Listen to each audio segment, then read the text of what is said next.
தென் மாநிலங்களுக்கான முதல்வர்கள் மாநாடு இன்னைக்கு வந்து முதல்வர் தலைமையிலான சதர்ன் கவுன்சில் மீட்டிங் வந்து இன்னைக்கு நடைபெற்றது. அதுல வந்து இன்னைக்கு சதர்ன் ஸ்டேட்ல உள்ள மாநிலங்கள்ல எல்லா முதல்வர்களும் கலந்து கொண்டாங்க. ஒன்றிய உள்துறை அமைச்சரும் அமைச்சர் தான் சேர்மன் இந்த கவுன்சிலுக்கு. ஸோ இன்னைக்கு வந்து வைஸ் சேர்மனா நம்மளுடைய தமிழக முதல்வர் அண்ணன் விஜய் அவர்கள் இருந்தாங்க. இன்னைக்கு ஒவ்வொரு மாநிலங்களுக்குள்ள பிரச்சனைகள், ஒவ்வொரு மாநிலங்கள்லயும் என்னென்ன தேவைகள் இருக்கு. இப்ப நமக்கு வந்து எலக்ட்ரிசிட்டியில தேவை இருந்தது, அதுவும் இல்லாமல் இந்த வாகனங்கள் இந்த மாதிரி இருந்துச்சு. நம்மளுடைய லேண்ட், அதாவது நிலங்கள் நிறைய மத்திய பொதுத்துறை நிறுவனங்களுக்கு கொடுத்துருக்கோம். இது மாதிரி ஒவ்வொரு மாநிலங்களும் அவங்களுடைய பிரச்சனைகள், அவங்களுடைய என்னென்ன தேவைகள் எல்லாம் குறித்து விவாதிக்கப்பட்டது. விவாதிக்க முடிக்க பிறகு அடுத்த மீட்டிங் வந்து எந்த மாநிலங்கள் வைக்கிறப்ப தெலுங்கானாவில் வைக்கலாமா அப்படின்னு சொல்லி ஒரு சில இதுகள் முடிவுகள் எடுக்கப்பட்டிருக்கு. ஸோ இது வந்து தென் மாநிலங்களுக்கான கவுன்சில் மீட்டிங் நல்லபடியாக நடந்து முடிஞ்சது. நம்மளுடைய ஸ்டாண்ட்ல எந்த மாற்றமும் இல்லை. நம்மளுடைய ஸ்டாண்ட்ல வந்துட்டு அந்த 543 ஃப்ரீஸுக்கும் அதே 39 தமிழ்நாட்டில் இந்த ஃப்ரீஸ்லயும் எந்த மாற்றமும் இல்லை. அதுல யாரும் வந்து இதை திரித்துலாம் சொல்ல வேண்டாம்.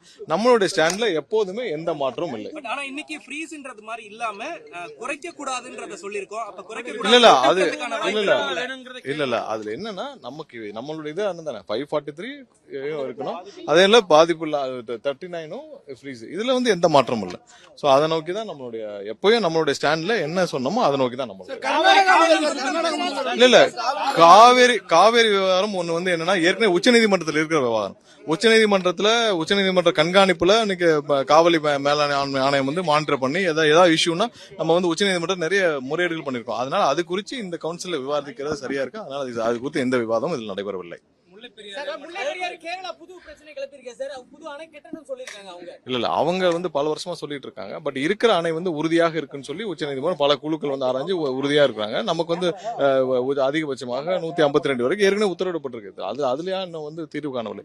இருக்கிற அணை வந்து மிகவும் உறுதியாக இருக்குன்னு சொல்லி பல ஆய்வுகள் செய்யப்பட்டு உறுதியாக அது வந்து இறுதி செய்யப்பட்டிருக்கு. ஸோ அவர்களுடைய எண்ணமாகவா இருக்கலாம். பட் இருக்கிற அணை மிகவும் உறுதியாக இருக்குன்றதா எந்த மாற்று கருத்துல.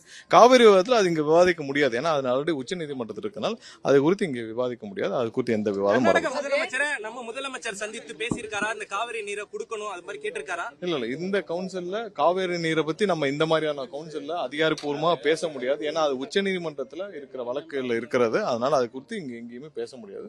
நன்றி.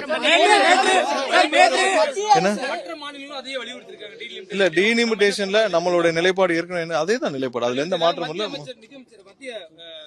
நம்மளுடைய நிலைப்பாடுகள் அனைத்தும் சேர்ந்து எல்லா வேறு சில முதல்வர்களும் அதை வந்து வலியுறுத்தினாங்க. கண்டிப்பா நம்மளுடைய நிலைப்பாட்டுல அந்த 543 ஃப்ரீஸ் 39 வந்து நமக்கு இதுல எந்த மாற்றம் தேவையில்லை. அதே மாதிரி தான் கேரி அவுட் பண்ணணும். இதுல எந்த விதமான டீலிமிட்டேஷன் இப்ப வந்து சரியா இருக்கிறது. அதே தான் வந்து நமக்கும் தேவை. பெரும்பாலும் ஏன்னா இது தென் மாநிலங்களுக்கு தான் அதிகமா பாதிப்பு ஏற்படுத்தும். இந்த விஷயம் வந்து அதிகமா பாதிக்கப்படுவது தென் மாநிலங்கள் தான். அதனால நம்மளுடைய நிலைப்பாடுலாம் பெரும்பாலான மாநிலங்கள் இருந்தாங்க. அதுல எந்த மாற்று கருத்து இருக்கக்கூடாதுன்னு கண்டிப்பாக அதை இல்ல அவர் நம்மளுடைய கருத்துக்களை தெரிவிச்சு விட்டோம். முடிவுகள் அவர்கள் எடுக்க வேண்டும். ஆனால் கண்டிப்பாக நம்மளுடைய எதிர்ப்புகளை கண்டிப்பாக அதிகமாக பதிவு செய்வோம். விவகாரம் குறித்து அமைச்சருடன் பேசுறீங்களா சார்?